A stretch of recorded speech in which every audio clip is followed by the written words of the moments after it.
As soon as the devs said this about the 𝐸 hoster, a light bulb went off in my head, and I immediately began to think about game development and why the code is important and vital to the continuation of any game. It all makes sense now as to why they've been, over the past 2 years, releasing mediocre patches and manhunts. I will go over comprehensively why the game is in the state that it is and what needs to be done at this point for the future of the Division franchise. What's going on, y'all? It's 𝐵𝐸ighteous from Identity, and I cover builds, guides, gameplay, and insightful discussions with a different perspective. If you're interested in any of that, then don't hesitate to subscribe to my channel and like the video. I'd love to have you here.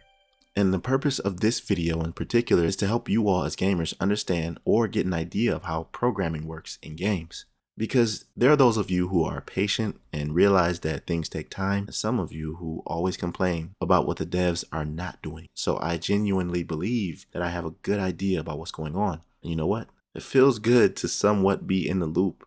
That is, if I'm on the right track. The reason I'm pretty confident that I am is because the devs finally revealed the latest TU16.3 patch notes and one of the root problems with the Division 2's code and how this one problem is connected to everything else. Here's what they said about 𝐸 hoster, and I quote, 𝐸 hoster won't fix is the title of this. 𝐸 hoster core attribute can't be rolled to red. Our intention for the item was to allow for the core attribute to be re-rolled to a red instead of the blue it comes with. As the item technically already has a red core, but placed under attributes, the game will not allow the re-roll to red. Now listen to this. Changing this behavior would mean we have to recode the entire behavior of all items in the game and risk introducing issues in that process, as it would require a complete rebuild of attributes on all items in the game. We had to take the decision to leave 𝐸 hoster as it is now. Okay, after reading this, you can kiss the specialization revamp goodbye. That is not happening, so you can forget about it. If just changing one attribute on the 𝐸 hoster would require them to recode the entire behavior of all items in the game and risk introducing new issues in the process, then a revamp is impossible, literally, unless you bring the team back that created the code from before. Because, as I said in this video, that blueprint is a web of code systematically linked in a way that it'll create a domino effect of disaster if certain things are changed. If you want details as to how this works, I explain a little bit in this video, and every video I talked about will be linked in the description. But this is why the dev team is so small. Not to continue the evolution of Division 2 with dynamic and captivating content, but instead manage its slow downfall. This explains the mediocre content in the form of repetitive manhunts and subpar events. I'm just speaking what I feel are facts, fam. They're just here to manage the inevitable. Don't expect huge things to come. If they did that, this would mean they would have to dig deep into the code and change so much. Do you know that they could actually literally break the game?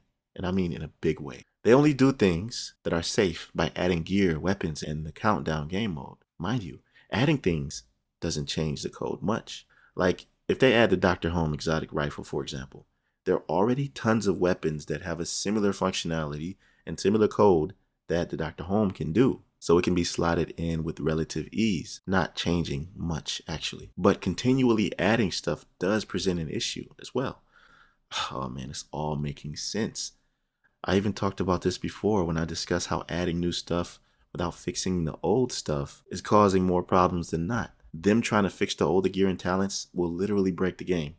Now with all that I've spoke about, you should come to the realization that this is why we're going into year 5. All they're doing is prepping Heartland, the Division Resurgence, and whatever other projects are being worked on, biding time and allowing us to live off what's left of Division 2. This is actually a relief to know this now. I understand that they got to keep things a secret, but man, none of it was making any sense to me at all until now. My guess is that they'll eventually announce the end, but with that announcement, have the release dates ready for Heartland and Resurgence so that we can have something to look forward to. As far as the Division 2 will go, it'll be in the same state as Div 1. Still, to this day, in Division 1, there are global events that consistently occur, but dev support is no longer there, and it'll be the same for Div 2. So, those were my speculations about everything, and I'm not going to discuss this anymore. Tell me what you think about all this, and if you think I'm correct or not in my assessment. I appreciate you listening to the end. Don't hesitate to like the video and subscribe if you thought this video was insightful. I'll catch you in the next one, fam. Be right out.